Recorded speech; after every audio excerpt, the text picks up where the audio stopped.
welcome to a video about electromagnetic induction. Electromagnetic induction is the process in which a changing magnetic flux induces a potential difference in a conductor.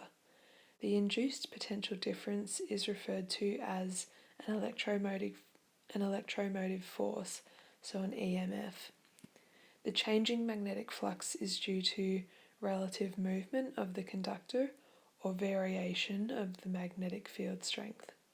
Faraday's law states that the induced EMF is equal to the rate of change of the magnetic flux.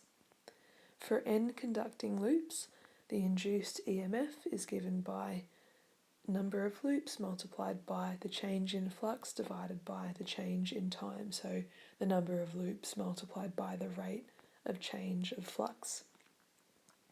In Stage 2 physics, you'll need to be able to solve problems involving the induction of an EMF in a straight conductor, and you'll also need to be able to solve problems involving the induction of an EMF in a number of conducting loops. So Michael Faraday was a British scientist who was active in the 1800s. He had read of electric current producing magnetic fields and wondered if the opposite would also occur, so if a magnetic field would produce an electric current. He wrapped a couple of coils of wire around an iron ring, hoping a current in the first coil would produce a magnetic field that would then induce a current to flow in the second coil. This failed to produce a steady current, but Faraday did notice that a current was produced whenever the switch was opened or closed. He concluded that a current is induced whenever there is a change in strength of the magnetic field in coil A. So whenever the current in coil A changed, and therefore the magnetic field strength around the coil A would change. So electromagnetic induction is the process in which a changing magnetic flux induces an EMF in a conductor. As we touched on earlier, EMF is electromotive force or induced potential difference, and it's measured in volts, so it's literally just potential difference, it's just another name for it. The current flows in one direction when flux increases, and it flows in the opposite direction when flux decreases. There's no flow of current if there's no change in flux. So in this example here, a magnet is moving up towards a coil, and this is increasing the magnetic field, therefore the current flows, as you can see on the little ammeter here. In this example here, the magnet is moving down, and this is decreasing the magnetic field strength, and therefore a current flows in the opposite direction. So Faraday's law of induction states that an induced EMF, so induced potential difference, is equal to the rate of change in magnetic flux, and it's measured in volts. The change in magnetic flux is measured in Webers, and the change in time, as you might imagine, is measured in seconds. If a loop of wire contains multiple turns, the EMF is induced in each turn, so the rule is the same, it's just multiplied by the number of turns. So for example, a bar magnet is moved in and out of the plane perpendicular to a circular loop of wire with 300 turns and a radius of 2.8 centimeters. The magnetic field strength through the loop changes from 5 milliteslas to 10 milliteslas over 0.25 seconds, so over a quarter of a second. What is the change in magnetic flux through the loop?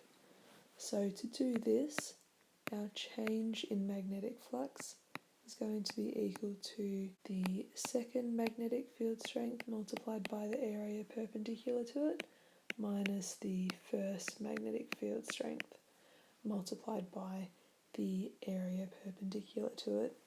Our second magnetic field strength is 10 milliteslas. Our first is 5 milliteslas.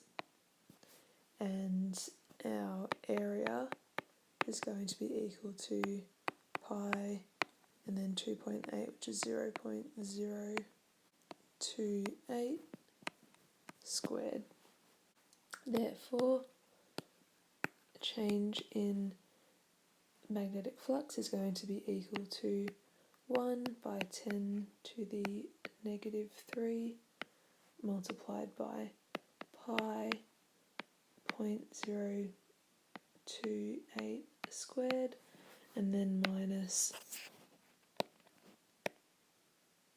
5 by 10 to the negative 3 multiplied by pi 0.028, just running out of room, squared. I just realised this is meant to be 10 over here, not 1, so 10 by 10 to the negative 3 because it's 10 milliteslas. Oops. This will, you can put all of this into your calculator if you want to, or if you want to, you can factorise it. So if you factorise it, you end up with pi by 0.028 squared, and then 10 by 10 to the negative 3 minus 5 by 10 to the negative 3. That might just be a bit easier to put into your calculator because you don't have to do like the pi and the 0.028 squared twice. But overall, this will end up being 1.23 by 10 to the negative 5 Webers. So that's the change in magnetic flux through the loop. So it's just the original magnetic flux minus, the second magnetic flux minus the original magnetic flux. Next question asks, what is the EMF induced? So we know that EMF is equal to the number of turns multiplied by the change in magnetic flux multiplied by the time over which the change in magnetic flux occurs. So N multiplied by the rate of change of magnetic flux. N is equal to 300, and our change in magnetic flux is 1.23 by 10 to the negative 5, and our time is going to be 0.25 seconds, so I'm not going to worry about writing it on the side, but it will be 300 multiplied by 1.23 by 10 to the negative 5, and then divided by 0.25 seconds. Pop all of that into your calculator, and the EMF will be 1.5 by 10 to the negative 2 volts. So that is the EMF induced. The last question asks, what is the current in the loop of wire if the resistance is 0.5 ohms? For this you just need to recall your electricity rules. So if potential difference equals current multiplied by resistance, then current is going to be equal to potential difference divided by resistance. Potential difference is equal to our EMF, and resistance is 0.5 ohms. So this will be 1.5 by 10 to the negative 2 divided by 0.50, and this will end up being 3.0 by 10 to the negative 2 amps. Just a flag, I've taken this example directly out of the workbook. The answer in the workbook is wrong, so just something to be wary of.